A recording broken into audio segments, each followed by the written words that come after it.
네, 안녕하세요, 뷔입니다.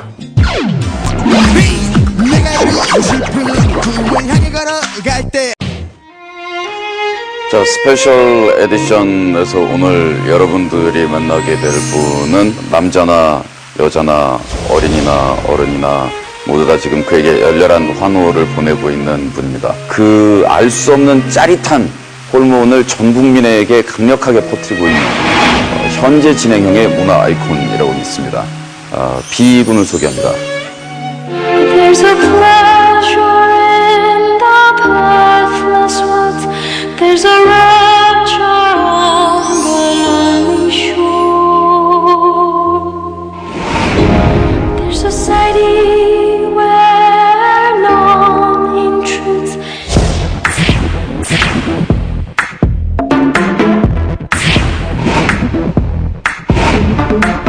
You know it's time to dance. Ow!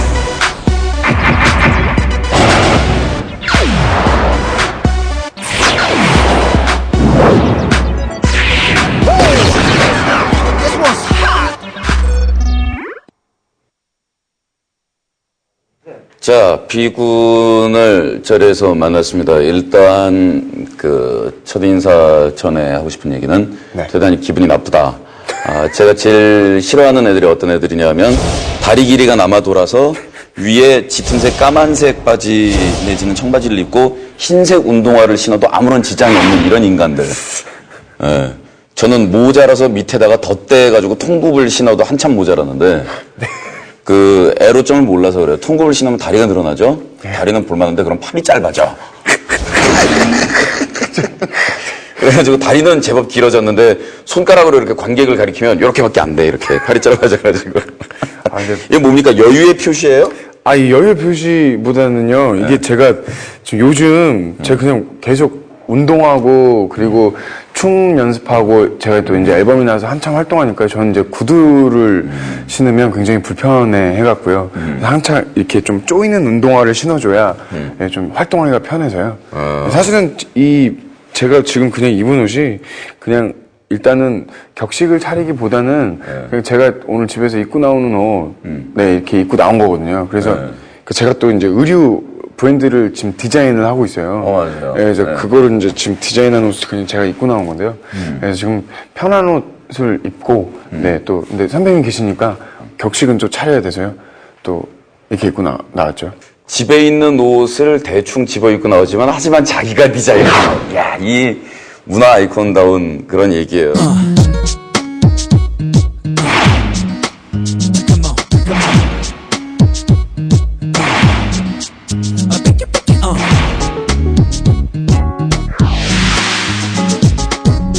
옛날에 어떤 일이 있었냐면요. 옛날에 신촌에 그레이스 백화점이라고 있었어요. 네, 아세요? 네. 근데 거기에 형이 오셨었는데 제가 멀찌감치 이렇게 따라다니기만 하고 한번 이렇게 왔다가 이렇게 가셨어요. 그래서 거기 어디였었냐면 신촌뮤직도 있었고 몇 살 때? 네, 제가 초등학교 6학년 지나서 이제 중학교 올라갈 때요. 네. 그래서 쫄쫄 이렇게 형 뒤에 쫓아다니다가 이제 그때 이제 사인도 못 받고 그래서 형한테 그거 한번 언젠가는 형 만나면 꼭 한번 말씀드려야지 했는데 오늘에서야. 신촌의 그레이스 백화점에 내가 기억하기로는 평생 딱 한 번밖에 안 간 것 같은데 그때 내가 왜 갔었을까 거기를? 근데 그때 돌아다니셨어요. 뭐 쇼핑은 아니었는데 하여튼 사람들 사람들 또 많았고요. 그래서 어린 마음에 사인을 그렇게 받고 싶었는데 여자랑 같이 있진 않았고? 여자랑 같이는 않고 사람들이 되게 몰려 있었어요. 그때 제 어린 기억으로는. 그랬구나. 네.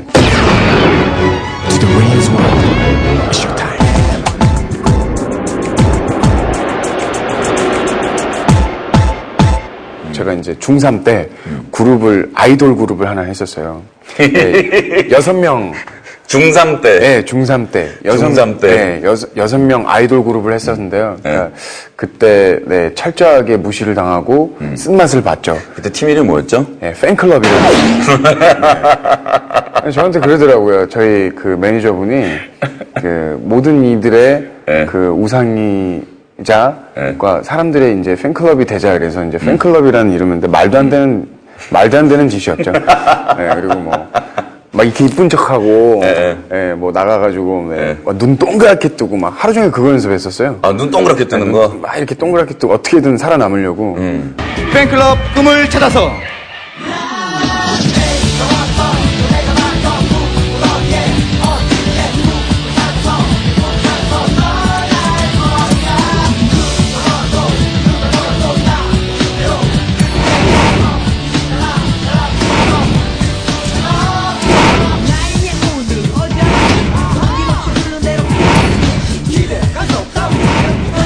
이전에 이제 저희가 원래 팬클럽이라는 팀은 5인조 그룹을 하려고 했었어요. 그 당시에 이제 저희 경쟁 상대라고 생각했던 H.O.T 5명 그 팀을 모티브로 해서 야 우리 한번 잘 해보자 이렇게 모였었는데 저희가 연습이 끝나고 연습 사무실에서 항상 대기하고 이렇게 볼 때마다 저 이렇게 연습실을 내다보면 유리로 이렇게 내다보면 지훈이가 비가 맨날 연습을 하고 있는 거야. 땀을 뻘뻘 흘리면서. 근데 그 당시에 그 친구의 모습은 얼굴이 되게 하얀데 춤도 못 추게 생기고 키도 크고 근데 땀을 뻘뻘 흘리고 열심히 하는 모습이 보이니까 아, 쟤 열심히 하는구나 이렇게 생각을 했었고 근데 이제 저희 실장이 계속 보다 보니까 그래도 저 친구는 괜찮은 것 같다. 오디션을 보게 하자. 야, H.O.T나 X나 비슷비슷한 거다. 그냥 열심히 가자. 5명이나 6명이나 무슨 상관이 있겠냐. 저희한테 그런 얘기를 하시더라고요. 그래서 아 그렇습니까. 물론 어린 마음에 그냥 저희가 예 알겠습니다. 하시죠. 그래갖고 6명 그래서 팬클럽이 결성이 된 거예요.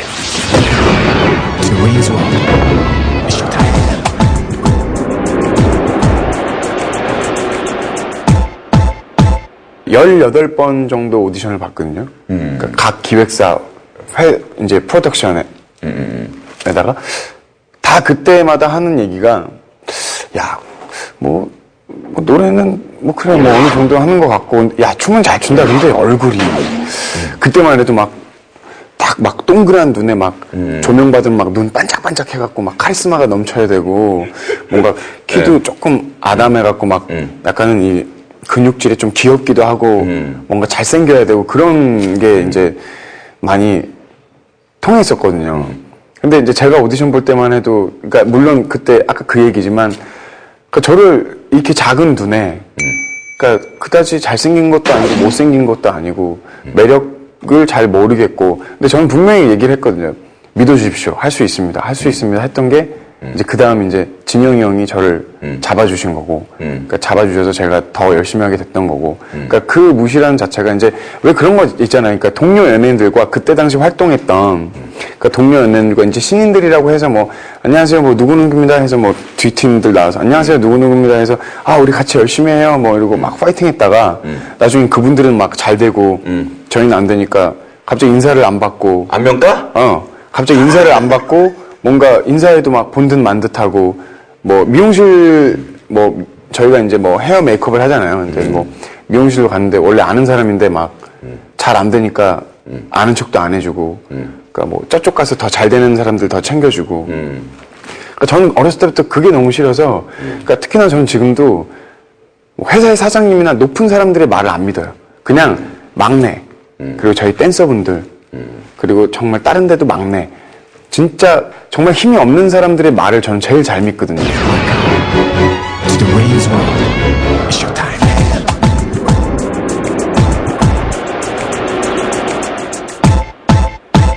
저는 데뷔해가지고 언제 처음 울었냐면 방송국에서 그 교통 대란이 일어난 날이 있었는데 네. 전 가수가 다 지각하는 거야 쇼에. 네. 다 늦은 가운데 1등으로 도착을 했네. 그러니까 PD가 뚜껑이 머리까지 올라온 상태에서 제 얼굴부터 맨 먼저 보인 거죠. 네. 거기서부터 야, 막 욕이 나오기 시작하는 거야. 네. 그러더니 갑자기 나보고 자기는 서울대 나왔대. 내가 물어봤어. 뭐라 해서 왜 날 보고 그래. 근데 성질 같아서는 아이씨 가수 안 해 이씨 그리고 까버리고 집에 가고 싶은데 나한테 또 은혜도 많이 이렇게 해준 사람이 그래서 잊어버리지도 않는 거기 로비 들어가서 오른쪽에 보면 왼쪽에는 고화장실. 네. 고화장실 안에 들어가서 문고리를 이렇게 꽉 붙잡고 울면서 나 대가리 크면 다시는 텔레비전에 출연을 안 하겠다. 그 기억나는 뼈저린 순간 구체적으로 기억나는 순간 하나만 얘기해 줘봐요. 저한테 가장 정말 아까 말씀하셨듯이 죽이고 싶었던 순간은 솔직히 얘기하면 병원이었어요. 병원? 네. 저희 어머니 굉장히 아프셨어요. 근데 그때 당시만 해도 돈이 있었으면 사실은 수술을 하고 조금 더 안정된 상태에서 좀 편안히 쉬시면서 계속 유지할 수 있으셨는데 돈이 없다고 일단 원래 조치를 취할 것을 조치를 취하지 않았고 그러니까 그때 당시는 제가 어려서 그 조치를 취했는지도 몰랐고요. 이제 지금에 와서 드디어 알았고 자 그렇다면 엄마를 살리고 싶으면 돈을 갖고 와라. 뭐 거의 이런 얘기였죠. 근데 그때 당시 제가 돈이 어디 있었겠어요. 몇 살 때였어요? 제가 고2 때, 이제 고3 때 아마 그랬을 거예요. 그래서 그러니까 결정적인 거예요. 사람 생명을 지금 돈 갖다가 좌지우지하는 거였었거든요. 근데 집에 가니까 또 저한테 일단 병원에서 뺨을 맞고 왔는데 거기서 이제 쐐기를 박으시더라고요. 그 집주인분이 이제 제가 이제 동생이랑 아버님이랑 원래 살고 있었는데 아버님은 이제 원래 하시는 사업이 잘 안 되셔서 그때 IMF 때였어요. 또 네, 심지어 그래서 이제 해외에 나가서 좀 더 좋은 일을 해보겠다라고 나가셨는데 이제 제가 이제 거의 가장이었는데 집주인분이 그 한겨울에 갈 데도 없는 그 두 아이에게 그러니까 그때는 뭐 물론 고등학생이었지만 나가라 그러는 거죠. 당장 지금 오늘 짐을 다 빼달라. 계약을 했다. 그래서 엄마는 병원에 계신데? 네, 엄마는 병원에 계신데 가뜩이나 지금 돈이 없어 죽겠는데 한겨울에? 한겨울에요. 그래서 제가 저는 사실 그렇게 막 제가 눈물을 흘리거나 그런 편은 아닌데 제가 무릎 꿇고 정말 빌었어요. 그러니까 그 정도까지만은 어떻게 좀 봐달라. 그리고 이제 뭐 원래 어머님이 하셨던 이 가게가 있으셨는데 거기에 보증금이나 뭐 이런 게 있으면 이제 그걸로 이제 하겠다. 근데 알고 보니까 또 어머님이 이제 그건 나중에 알았는데 이제 동생이나 저나 이제 좀 잘 살게 하시려고 그걸 이제 미리 빼놓으셔서 이제 비자금으로 이제 숨겨놓으신 거죠. 저희를 주려고. 근데 어머님은 미리 아셨던 것 같아요. 본인이 돌아가실 줄 알고. 그러니까 미리 생각하셨고 계셨고. 그러니까 그 자체가 너무 비참한 거예요. 근데 방에 들어갔는데 방이 따뜻하지도 않은 거예요. 근데 동생은 거기 혼자 앉아서 이불을 싸매고 있고. 그래서 근데 모든 사람들이 지금 연말에 이 크리스마스 직전인데 다 행복해 보이는데 내가 지금 왜 이래야 될까? 그래서 화장실 가서 소리 안 나게 수건을 한 2개를 싸먹고 이렇게 울었죠. 그러니까 혹시나 동생이 들을까봐. 되게 창피하더라고요. 제 자신한테도 창피하더라고요. 그래서 그때 이제 굉장히 많이 울고 근데 같이 화장실에서 우셨네요. 그러게. 네. 남자들이 되게 우는 장소가 화장실인가 봐요. 그래서 이제 화장실에서 좀 많이 울고 그때 도끼를 좀 많이 품었어요. 그때 이제 친척들이나 이제 제가 아는 측근들이나 모두에게 전화를 했는데 아무도 손을 뻗쳐주질 않더라고요. 그리고 그래서 그 유일한 한 사람이 이제 고모님이 이제 제 동생을 이제 집이 없으니까 제가 집을 빼고 이제 그 집을 좀 처리를 하고 이제 제 동생을 고모님 댁에 이제 보내고 이제 그렇게 손을 잡아주셨는데 야 정말 그때 당시만 해도 와 모든 사람들이 다 저한테 적이었어요. 세상이 나한테 이렇게 대우를 했다. 오케이 그럼 나는 내가 세상과 맞서 싸워야겠다. 모든 사람들이 적이었어요. 제 친구 좀 이렇게 말하면 좀 친척 가족이 아닌 모든 사람들. 그러니까 아니 어머님이 이렇게 아픈데 와서 도대체 봐주는 사람이 한 명 없고 도움을 주는 사람 한 명 없는 거예요. 그러니까 진짜 이 지푸라기라도 잡을 심정으로 뭔가 해야 되는데 할 것도 없고 그렇다고 당장 편의점이나 아니면 다른 데서 아르바이트를 해도 그러니까 물론 큰 돈이지만 그게 병원비로는 아주 택도 없는 거죠. 그래서 이렇게 울고불고 했다가 이제 그때 진짜 이제 진심으로 이제 도움을 딱 청했던 게 이제 진영이 형한테 도움을 청했는데 이제 진영이 형이 이제 도움을 주셨죠. 그래서 그때 근데 이제 진영이 형이 도움을 주셨을 때는 이제 이미 늦은. 그러니까 제가 좀만 일찍 형한테 얘기해서 조금만 더 빨리 얘기했더라면 더 좋은 상황이 있었을 텐데 이제 그때는 이제 형이 이제 어머님 장도 치러주시고 그리고 이렇게 해서 좀 잘 끝내게 됐죠. 그래서 그때 이제 온 세상 사람들이 다 저한테는 적이었어요. 그래서 세상과 맞서서 싸워야겠다. 그래서 이제 도끼를 품고 했었는데 이제 어린 마음이어서 그랬는지 몰라도 이제는 조금 더 그때는 제가 막 부러지지 않으려는 이런 원석이었다면 이제는 조금 유연한 대나무 같은 그런 마음가짐이 됐죠. 그래서 그때의 그 마음이 다가 아니구나. 세상이 이런 거구나라는 것도 좀 느꼈고요. 그래서 어린 마음에 굉장히 세상이 차갑다라는 걸 일찍 깨달았어요. 그래서 그때 정말 피눈물을 쏟았던 적이 있죠. 근데 아직까지도 굉장히 후회스러운 건 좀 제가 좀 융통성 있게 조금 더 어리석지 않았다면 어머님 지금 같이 계셨을 텐데 조금 많이 제가 좀 아쉬운 게 있죠. 고3이었던 소년의 입장에서는 뭐 최선을 다한 것이었고 그 뭐 어머님의 죽음에 대해서 본인이 책임이 있다라든가 후회한다든가 그런 생각은 더 안 하셔도 좋을 것 같고 먼 세상에서 지금 굉장히 기뻐하고 계실 거예요. 넌 나의 길을 가고 싶어서 이젠 모두 보여줄게 내가 가진 것을 Welcome to the Wayne's World. It's your time.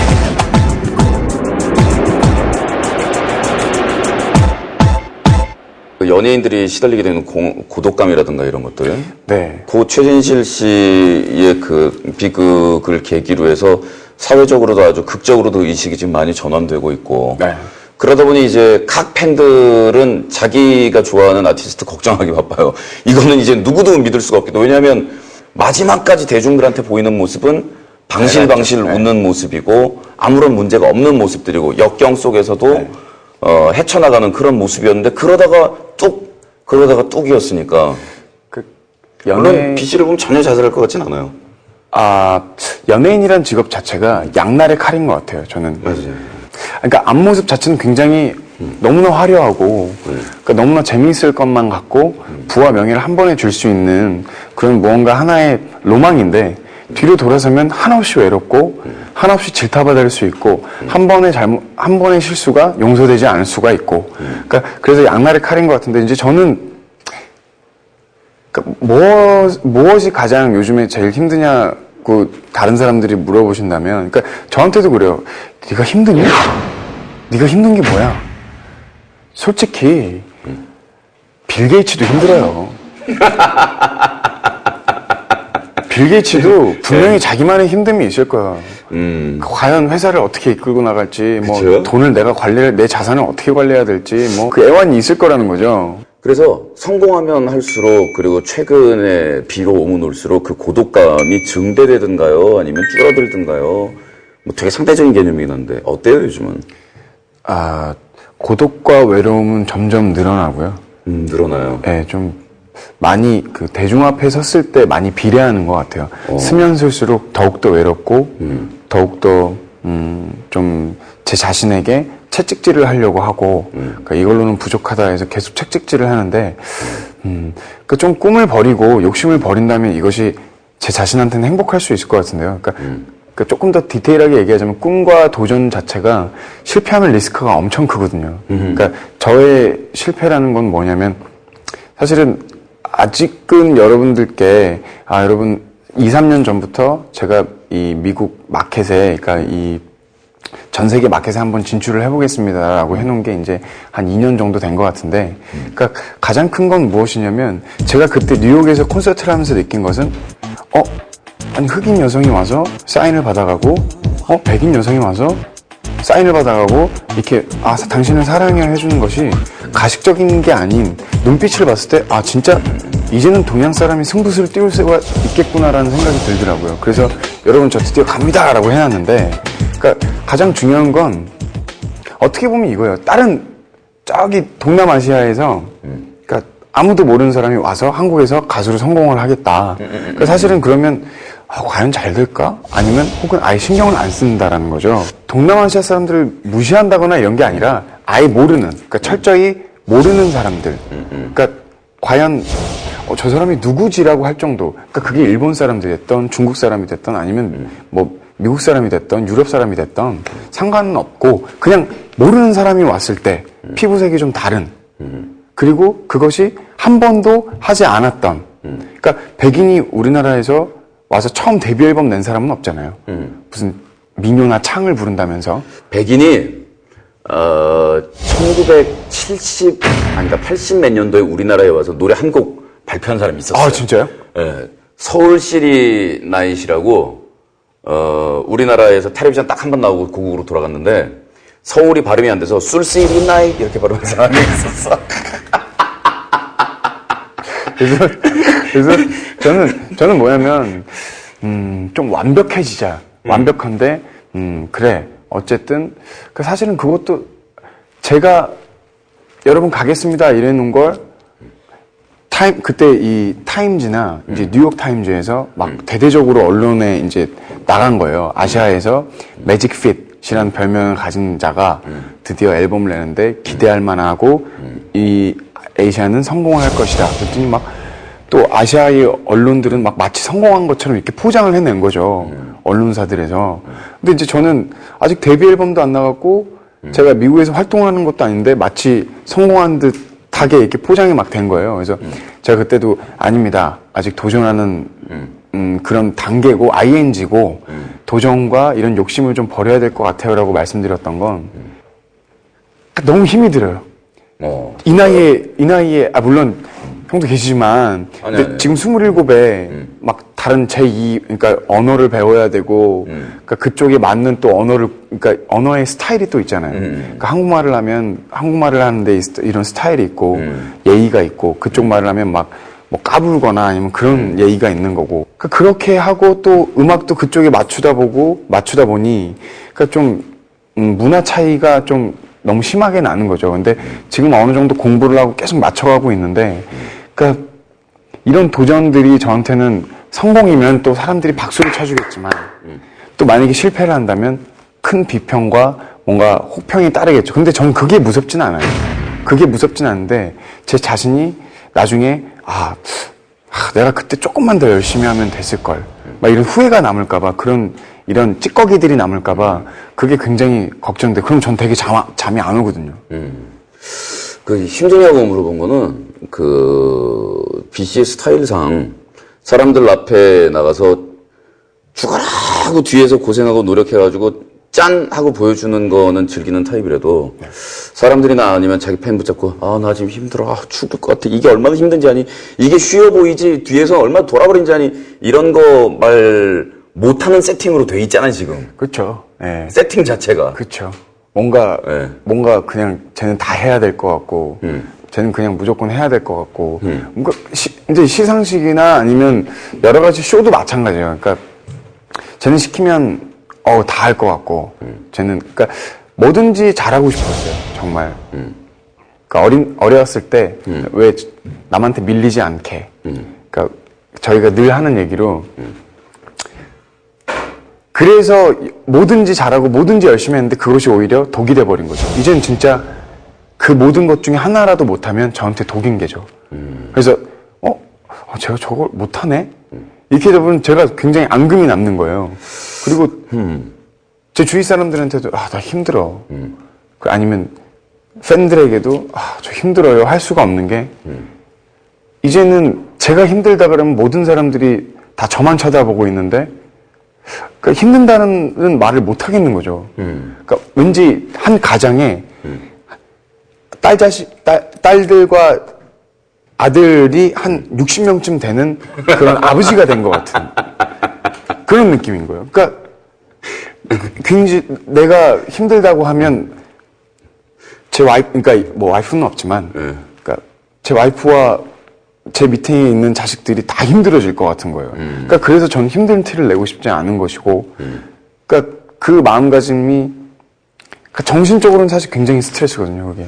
To the Wayne's World. It's your time.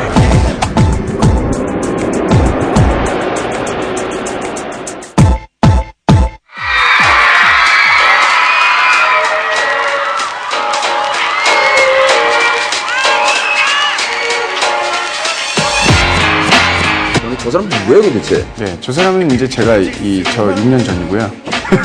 뭐예요 지금? 지금까지 차이가 뭐야? 얼굴에 살이 붙은 거예요?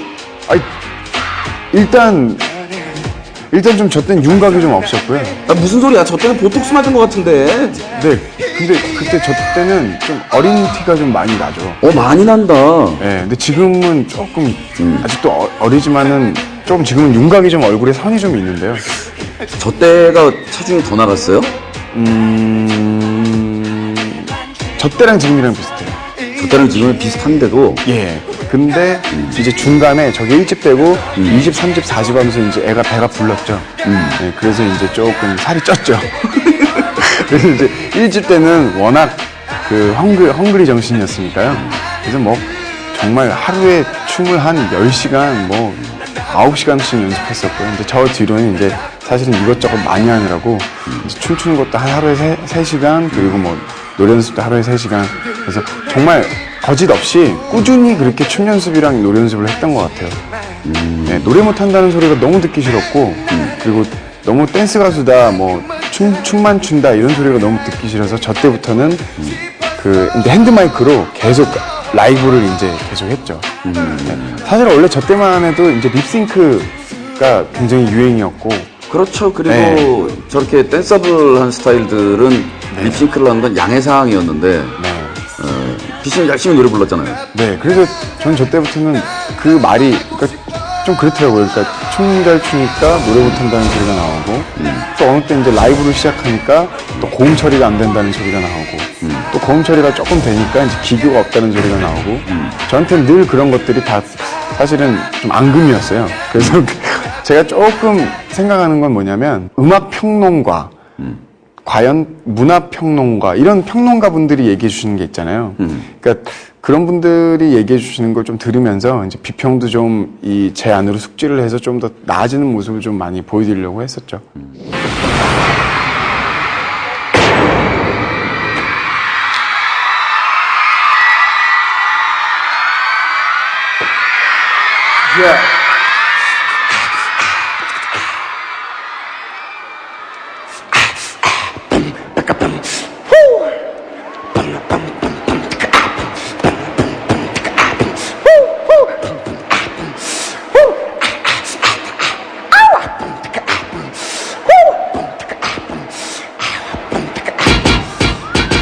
Yo.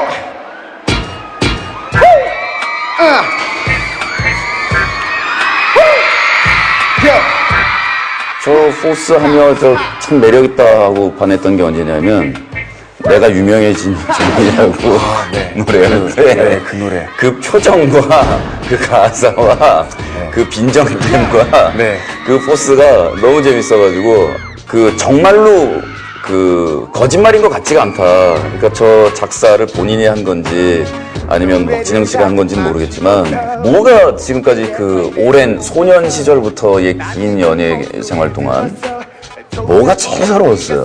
그냥 가진 자들이 싫었어요, 사실은. 가진 자란 성공한 놈들? 네. 그러니까 성공한다라는 게, 그러니까 성공한 사람들이 싫다 아니면 가진 자들이 싫다가 아니라 그냥 그런 척하는 사람들. 그러니까 자기가 이러는 것이 아닌데 그냥 정말 주위 환경이 좋아서 그러니까 아무 노력 없이 정말 잘된 사람들이 있잖아요. 그냥 운 좋아서 떠가지고 운 좋아서 가는. 그러니까 분명히 노력은 했다라고 생각은 해요. 분명히 그 사람만의 노력은 했다라고 생각하는데, 그러니까 주위에도 돌아보면 분명히 손을 잡아줄 사람도 있는 것이고, 그리고 연애 관계도 마찬가지인 것 같아요. 그러니까 왜 저희가 이렇게 있다 보면 예를 들어 제가 누구랑 사귀면 그러니까 사귀다가 이제 저를 찾어요. 근데 마치 제가 다른 여자를 만나면 왠지 남 주긴 아깝고 뭔가 이런 게 있잖아요. 쟤 주긴 아까운데 내가 갖긴 싫고 쟤는 주기 싫고 그러니까 뭔가 그냥 내가 그냥 가지고 있고 싶고 하나의 그냥 뭐 스페어로 그러니까 뭔가 이런 느낌 그러니까 무시를 너무 당해서요. 그러니까 계속 무시를 당했다, 막 한이 쌓였다 그러는데, 그러니까 제일 시츄에이션이 뭐였냐니까. 못 믿으시겠지만 진짜 못 믿으시겠지만 외모 4년 전일 거예요. 2004년도 이치라게닝 앨범 때 처음 만났죠. 인사 열심히 잘하고 그다음에 준비 철저하게 했고 방송도 많았고 행사도 많았고 그다음에 뭐 프라우스라는 드라마를 이제 두 번째 작품이었을 거예요. 아마. 녹음실에 올 때 거의 두께가 이 정도 되는 대본을 갖고 와서 그거를 막 또 틈틈이 외워요. 그 다음에 녹음 도중에 찍으러 가요. 그 다음에 또 2시간 후에 와서 또 녹음하고 그 다음에 새벽에 아침까지 춤 연습하고 제가 아마 제 기억에는 그때 그 회사에서 회의 내용 중에 어떻게 하면 정지훈을 좀 재울 수 있을까 그게 아마 제가 진짜로 알고 있어요. 정말 열심히 해요. 정말 열심히 하고 앨범을 들어보시면 아마 다들 공감하실 거예요. 1집보다는 2집, 2집보다는 3집, 3집보다는 4집. 그렇게 해서 이번 앨범까지. 녹음실에서 레코딩 할 때도 정말 이렇게 춤을 추는 거 노래하거든요. 그러니까 리듬을 맞춰서 노래하는 게 아니라 리듬을 타면서 노래하는 친구기 때문에 리듬감은 정말 좋아요.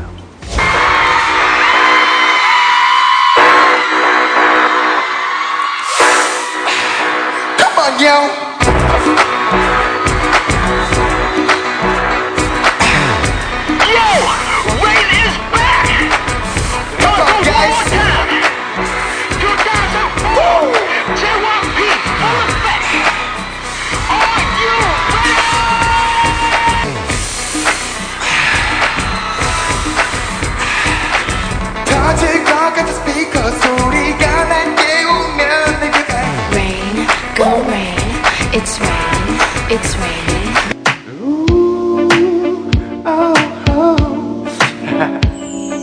서로를 느껴가면서 어쩌면 둘이 아주 친구들 앞에서 우리가 친구 사이를 넘어서 둘이 영원히 함께 하기로 했다면 아주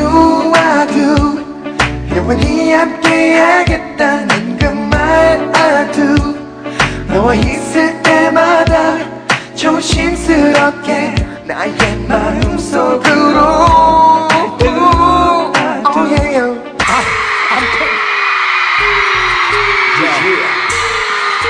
It's Joe White Pretty again. You ready, Rain? Yeah, I'm ready. Here, let's give them what they want. 1, 2, 3, here we go!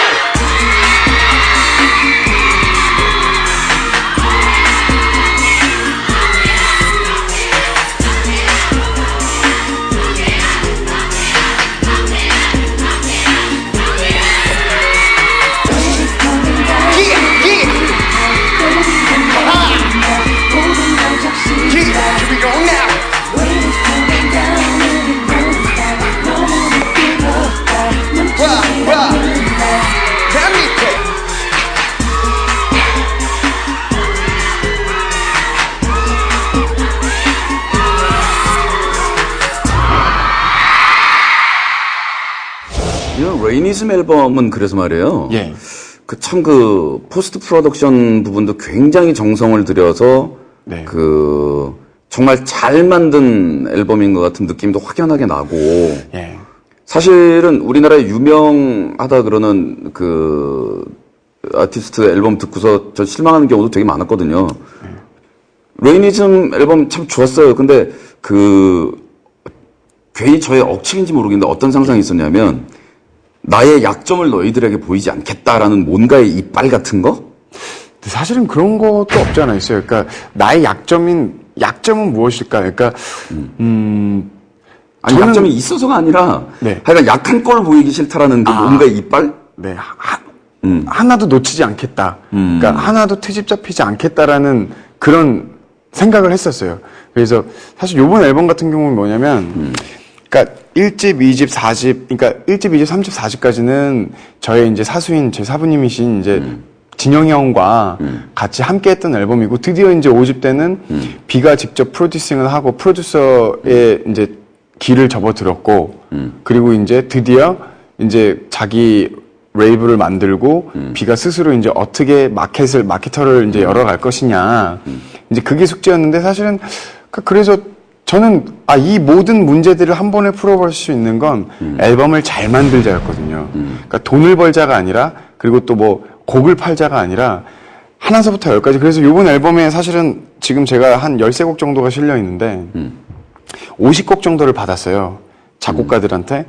그랬더니 다 녹음을 해보고 해서 추려서 해서 13곡 정도를 제가 뽑았어요. 그래서 제가 작사, 작곡을 한 8곡을 했고, 그래서 해보니까 계속 또 욕심이 나는 거예요. 근데 그 욕심을 내다 보니까 돈이 계속 들어가더라고요. 그러니까 물론 돈 얘기를 하면 안 되지만, 그러니까 그런 게 분명히 있더라고요. 그러니까 돈 많이 들었던데 앨범 네. 들어보니까.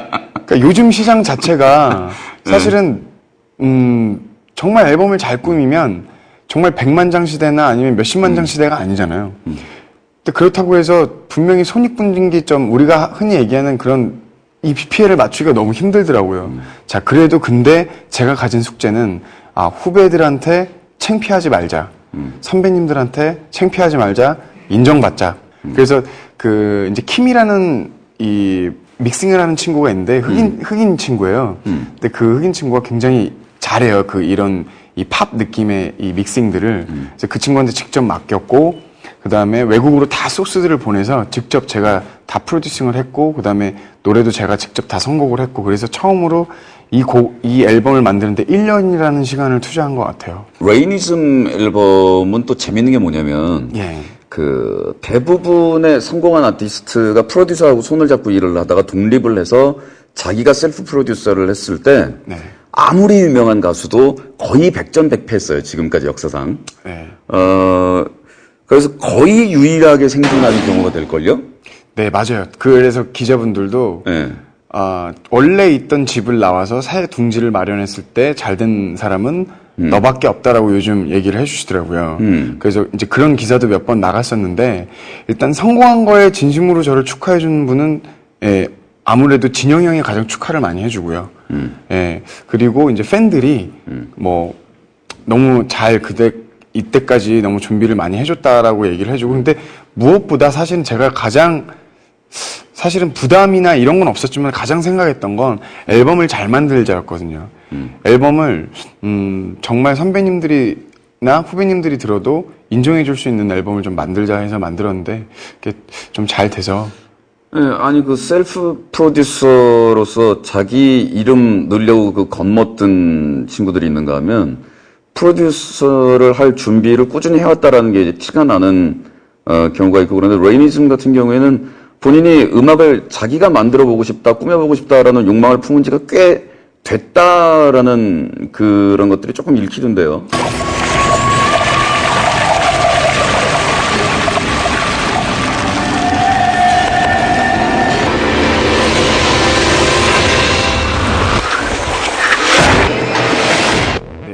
사실은 원래 레이니즘을 제가 어떻게 했냐면요. 네.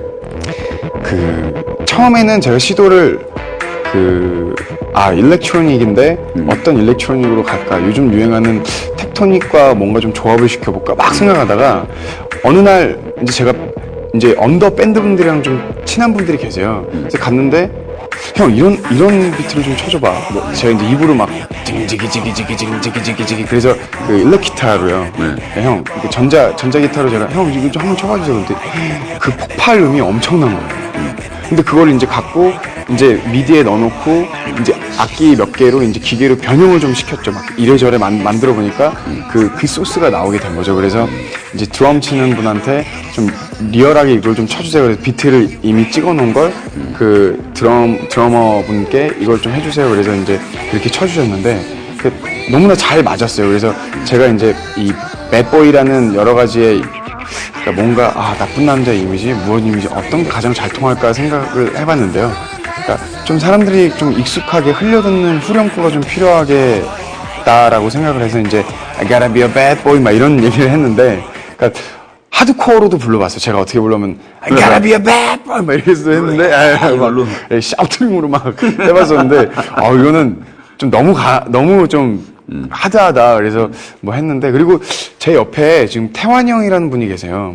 그러니까 사실은 좀 머리가 컸다 했을 때 가장 실패할 확률이 많다라는 거는, 그러니까 난 이런 음악을 할 거야. 난 이런 걸 해도 돼. 막 이러면서 막 좀 잘하는 분들이 그렇게 해서 좀 많이 망가지잖아요. 그러니까 좀 그게 아니라 제 음악을 좀 잡아줄 수 있는 사람이 필요했거든요.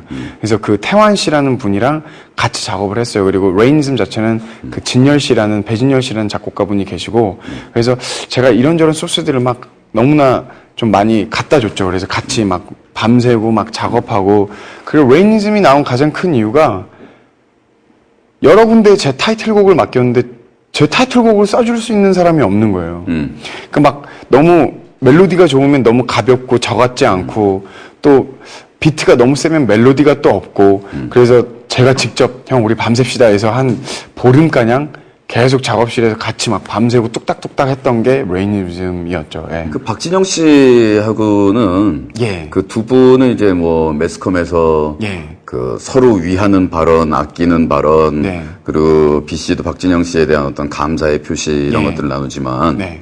이 경쟁 의식 이게 존재할 수 없는 건 아니잖아요. 그렇죠. 존재할 수도 없고 일단은 뭐냐면요. 이제 형이랑 저랑은 사실은 정말 옛날에는 그러니까 서로 경쟁자라고 생각해 본 적도 없고 그러니까 지금은 그래요. 형이 야, 뭐 열심히 하냐? 뭐 이러면서 막 이것저것 물어봐 주시고 막 하는데 지금도 늘 응원해 주세요. 근데 이제 개인적으로 만날 때는 저한테 정말 쓴소리 해주고 욕할 수 있는 분이세요. 그래서 저한테 진짜 이런저런 욕도 해주시고, 그러니까 조언도 해주시고, 그러니까 사실은 야 진짜 둘이 친해? 야 진짜 둘이 형 동생 맞아? 야 그래도 아닌데 아닐 텐데 사이가 좋지는 않을 텐데 막 이렇게 얘기해 주세요. 그러면 근데 사이가 좋아도 네. 그 안에 은근히 최소한의 의식이 있을 수밖에 없는 거 아니에요. 예를 들면 B 씨의 입장에서는 박진영 밑에 있다가 나오던 이런 소리 듣느니 자살하는 게 나은 거 아니야. 그렇죠, 그렇죠. 성공했으니까 하는 말이지만. 그렇죠. 그렇죠. 감히 어쨌든 저는 그 사람, 그러니까 박진영이라는 그 분한테, 제 사부님한테 배운 모든 것들이 저한테 노하우가 쌓여 있어요. 그리고 저는 그 노하우와 제 노하우를 합쳐서 그분과는 또 다른 색깔의 음악을 만들어내고 있고요. 그래서, 언제나 경쟁 구도라기보다는 지금 이런 상황에 있어서 서로 같이 가고 있는 무언가 파트너 혹은 동업자라고 생각이 돼요. 예, 형도 늘 그렇게 얘기를 해주시고. 예. 가사는 네. 이번에 엿먹으셨던데. 네. 그 뭐 가사의 선정성 논란이다 뭐 이러면서 뭐 얘기가 많이 나왔었는데요. 그러니까 저는 물론 그러니까 제가 많이 좀 아쉬운 점은 무엇이냐면 선정성 논란을 언제까지 할 것이냐 이거죠. 그러니까 사실 미국에서는 별의별 가사들이 다 나와요. 그러니까 근데 그런 것이 사실은 음악의 발전에 방해가 되는 것은 맞다고 생각하거든요. 저는 제가 느끼기에. 근데 물론 어느 정도 제재는 있어야겠지만 그 제재를 조금은 유연하게 풀어줘야 조금 더 좋은 음악과 좋은 무대와 이런 공연들이 나올 거라고 생각을 하는데, 그러니까 물론 뭐 어쨌든 그거는 그렇다고 치고 요번 그 선정성 논란은 자 도대체 그럼 기준이 무엇이냐는 거죠. 아 뭐가 비슷하다. 자, 은유적으로 이게 비슷해서 안 된다. 그러면 제가 처음부터 이 가사에 심의를 넣었을 때 아 이건 안 되니까 아예 빼세요라고 얘기를 하든지. 그러니까 뭐냐면 사실은 레이니즘으로 뭐 모든 사람들이 춤이나 아니면 가사나 아니면 사실은 물질적으로 이득이나 음원이나 아니면 앨범도 너무나 많이 팔렸고, 그러니까 레이니즘으로 다 덕 볼 건 다 덕을 봤는데 이제 드디어 방송 불가 판정을 내려서 그러니까 선정성 기준을 어겼다 이래서 이제 불가 판정을 받았는데 그럼 아니면 처음부터 기준이 무엇이냐? 그러니까 언론에서 아 이게 무슨 가사가 있는데 이게 마치 여자와의 그런 뭐 여성과의 그런 관계가 표현되는 것이고 그래서 지금 드디어 선정성 논란이 됐다면 그러면은 이 언론에 의하여 언론이 이렇게 얘기를 하니까 우리가 잘못 판단했네 바꿔야겠다라는 건지 아니면 진짜 지금 2달 동안 맨날 이걸 갖다가 연구하신 건지 그러니까 저는 과연 그 기준이 무엇이냐 그게 궁금하다는 거죠. 그 3사에 각각 그 방송 심의가 존재하고 있는데 또 다른 동네에서 유해 매체다 뭐 이런 판정을 내리고 네. 막 이 시스템들이 바뀔 때마다 여기서 한 소리 저기서 한 소리 막 이렇게 되면 골 아픈데 말이에요. 그 매직 스틱은 확실히 얘기는 아니었던 거예요? 제가 뭐였냐면 그러니까 받아들이기 나름인데 근데 그것을 저는 절대로 얘기를 했어요. 처음부터 여러분 제가 그러니까 이 5집 앨범이 나오기 전에 매직 스틱으로 춤을 춥니다. 그리고 제 가사에 매직 스틱이라는 것이 있는데 아마 여러분들이 들어보시면 너무나 재밌게 느끼실 수 있을 것 같고 그 마술봉으로 제가 어떤 무대를 표현하는지 한번 봐주십시오. 해서 가사를 썼는데 마치 그거를 또 은유적으로 다른 분이 인터넷 이제 누리꾼들, 그러니까 네티즌 여러분들이 이거는 이걸 얘기하는 게 아니냐 그래서 조금씩 이것이 얘기가 나오다가 드디어 이제 언론사에서 이제 그런 얘기를 한 거죠. 근데 그것을 또 발단으로 해서 굉장히 좀 많이 시끄러워졌는데 또 그것을 보고 이게 이거였어? 그래서 이거 어떡하지 해서 다른 데서는 이제 방송 3사 심의위원단 분이 아닌 다른 분들이 이제 제재를 하게 된 거죠. 그래서 저는 제재를 해도 되는데 왜 지금이냐 이거죠. 그러니까 지금은 이미 때가 늦었고 사실은 레이니즘으로 음원 수익 날 거 다 났고. 아니 때가 늦었으니까 괜찮은 거 아니에요, BC는? 저는 이 다음에 맞게 될 사람들이 문제지. 이 다음 사람들은 그 때 늦기 전에 때릴 테니까. 근데 저는 심지어 뭐냐면 저는 이게 지금 이렇게 된 상황에서 이제 후속곡으로 바꾼 상황이에요. 그래서 저는 어차피 그리고 심지어 그렇게 해주시니까 앨범이 더 나가더라고요.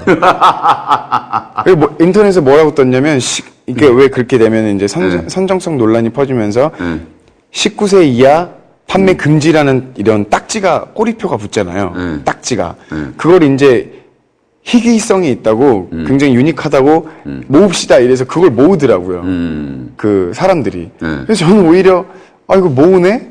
그래서 저는 오히려 앨범이 더 많이 팔리고 있고 그러니까 그렇게 되더라고요. 청소년 유해 매체라고 지정을 해가지고 사람들의 호기심을 쫙 끌어당겨주는 그 프로모션을 정부가 해주는 게 아마 이번 정부가 BC를 이번 임기 내에 어떻게든 월드스타로 확실하게 초대박을 터뜨리려는 정부 차원의 도움을 지금 주려고 하나 봐요. 네, 많이 도와주십시오. 네. 이 프로그램을 보고 계신 많은 분들 많이 도와주십시오. 열심히 하겠습니다. 정부 차원의